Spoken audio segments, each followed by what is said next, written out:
राज्याचं लक्ष लागलेल्या मुंबई महानगरपालिका निवडणुकीत आज एक मोठी राजकीय घडामोड घडली आहे। मुंबईसाठी ठाकरे बंधू एकत्र आले असून शिवसेना आणि मनसेकडून संयुक्तपणे निवडणूक लढवली जात आहे।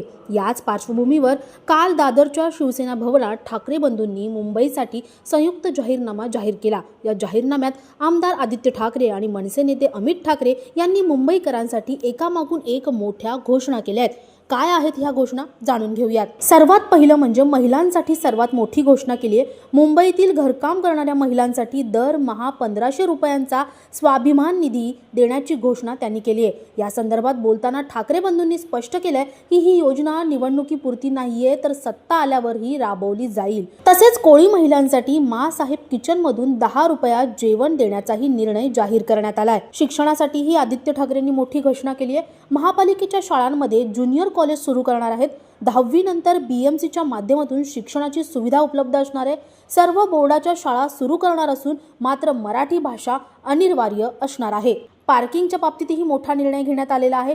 पार्किंग ही मुंबईकरांची मोठी समस्या आहे। यासाठीच जिथे जिथे BMCची पार्किंग आहे तिथे पार्किंग मोफत असणार आहे। पार्किंगवर आकारले जाणारे भाडे रद्द केले जाणार आहे। एका फ्लॅटसाठी एक पार्किंग बंधनकारक असणार आहे। सोबतच स्वयंरोजगार आणि युवकांसाठीही घोषणा करण्यात आली आहे। 1 लाख तरुण तरुणींना 25,000 ते 1 लाख रुपयापर्यंत स्वयंरोजगार सहाय्यता निधी उपलब्ध करून दिला जाणार आहे। कर प्रणालीतही मुंबईकरांना मोठा दिलासा मिळणार आहे। सध्या 500 स्क्वेअर फूट पर्यंत असलेली मालमत्ता कर माफी आता सत्ता आल्यास 700 स्क्वेअर फूट पर्यंतच्या घरांना मिळणार आहे। म्हणजेच काय, 700 स्क्वेअर फूट असलेल्या घरांना आता कर माफ असणार आहे। फुटपाथ आणि मोकळ्या जागांविषयी मोठा निर्णय असणार आहे। मुंबईकरांना फुटपाथ मिळालाच पाहिजे। पादचाऱ्यांसाठी सुरक्षित रस्ते आणि मोकळ्या जागा असल्या पाहिजे।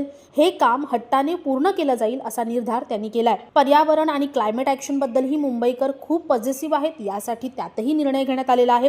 मुंबईत क्लायमेट आणि ऍक्शन प्लॅन राबवण्यात येणार आहे। मुंबईकरांना मोकळा श्वास घेता यावा यासाठीही मोठा भर दिला जाणार आहे। मुंबईचं आर्थिक नियोजन केलं जाणार आहे। मुंबई ही आर्थिक राजधानी आहे। यासाठीच BPT कडे असलेली 1800 एकर जमीन मुंबईकरांसाठी मिळवण्यात येणार आहे।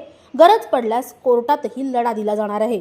त्या जागेवर गिफ्ट सिटी सारखा विकास केला जाणार आहे। पाणी आणि वीज बाबतही मोठी घोषणा करण्यात आली। 100 युनिट पर्यंतची वीज मोफत असणार आहे।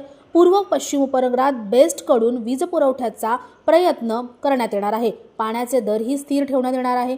यासोबतच युवा मुंबई खेळासाठी सुविधा, प्रत्येक वॉर्डात मिनी स्पोर्ट्स कॉम्प्लेक्स असणार आहे। या सगळ्या घोषणांमध्ये अमित ठाकरे काय म्हणाले, तुम्ही नगरसेवक झालात म्हणजे मी नगरसेवक झालो अशी साथ देत अमित ठाकरे यांनी कार्यकर्त्यांमध्ये जोश भरला। तसेच त्यांनी सत्ताधाऱ्यांवरही टीका करत घमंड आणि मास तोडायचा आहे असा इशाराही त्यांना दिलाय। प्रत्येक विधानसभा मतदारसंघात पाळणाघर, आंतरराष्ट्रीय दर्जाचे शौचालय, मुंबईत आणखीन एक आंतरराष्ट्रीय दर्जाचं कॅन्सर रुग्णालय उभारण्यात येणार आहे असंही त्यांनी सांगितलंय। ठाकरे बंधूंच्या जाहीरनाम्यातील ठळक काही मुद्दे: 700 स्क्वेअर फूट घरांमध्ये प्रॉपर्टी टॅक्स माफ असणार आहे। घरकाम करणाऱ्या महिलांना 1500 रुपये दिले जाणार आहेत। कोळी महिलांना 10 रुपयात जेवण करता येणार आहे। तरुणांना 1 लाख रुपयापर्यंत रोजगार सहाय्यता मिळणार आहे। बेस्ट बस तिकिटात 5, 10, 15, 20 रुपयात फ्लॅट रेट असणार आहेत। प्रत्येक विधानसभा क्षेत्रात पाळणाघर असणार आहे। पालिकेच्या शाळांमध्ये ज्युनियर कॉलेज असणार आहे। आता एकूणच काय, एकीकडे ठाकरे बंधू एकत्र येत आहेत, मुंबईकरांसाठी मोठ्या आश्वासनांचा पाऊस पडत आहेत, तर दुसरीकडे आता मतदारांचा कौल या जाहीरनाम्याला कितपत पाठिंबा देतो हे पाहणं महत्त्वाचं ठरणार आहे। या जाहीरनाम्याबद्दल तुम्हाला काय वाटतं आम्हाला कमेंटमध्ये नक्की कळवा आणि अशाच नवनवीन व्हिडिओसाठी नवशक्ती YouTube पेजला लाईक, शेअर आणि सबस्क्राईब करायला विसरू नका। धन्यवाद।